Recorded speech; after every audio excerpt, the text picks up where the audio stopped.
Every day, every hour of every day, the family of David Haines must dread the news from Syria. He is the British aid worker who's been held by the Islamic State terrorists since March of last year.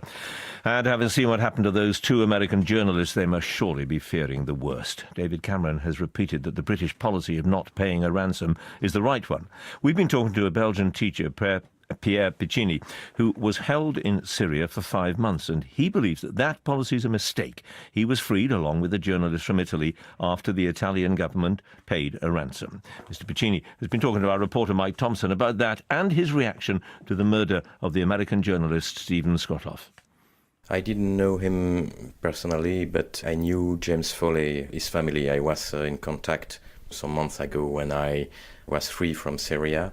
I think about his family because my family suffered a lot during 5 months, and 3 years, it's a very, very long time to see at the end their son killed like that on TV, on a video.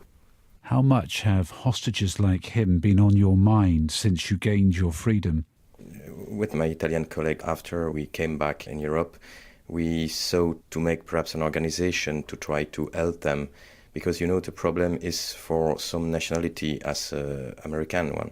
The government refused to have contact with the terrorists, to negotiate, to pay for their freedom, and they are completely alone.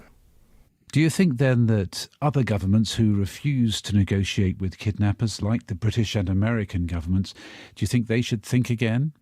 Yes, because, these people are not on the ground just for fun.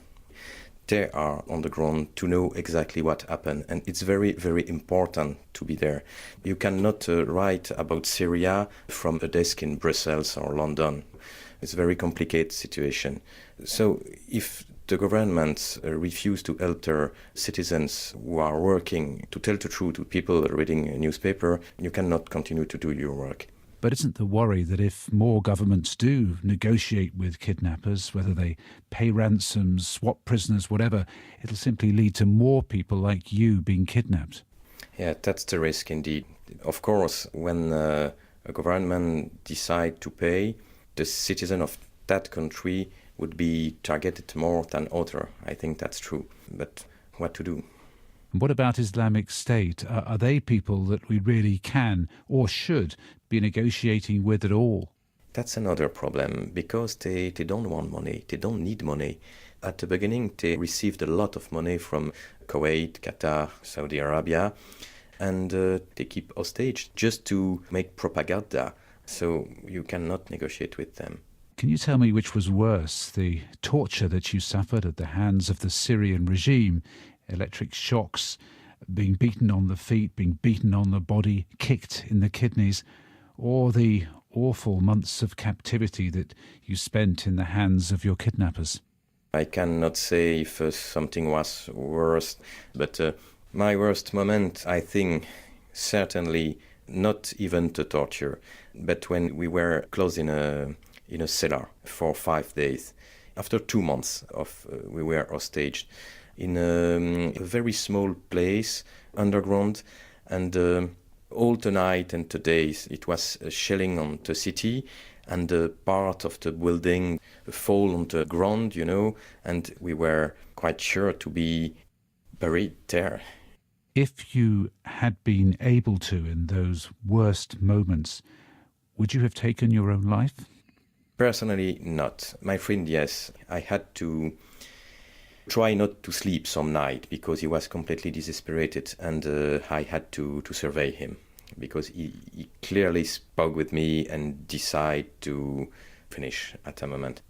Would you ever go back to Syria after all that's happened to you? I already get back in Syria just one time for 2 days in Homs. I was with the Free Syrian Army, and one day I was able to find one of the jihadists who caught us at the beginning. It was injured in Lebanon, and I met him and made an interview of him. It was face-to-face, very strange situation for me. And after that, he told me, everything is good for you now. You have written a good book. Your government had paid for you. You have no problem of health, and we are friends. I answer, please tell that to my parents. That was Pierre Piccinin talking to Mike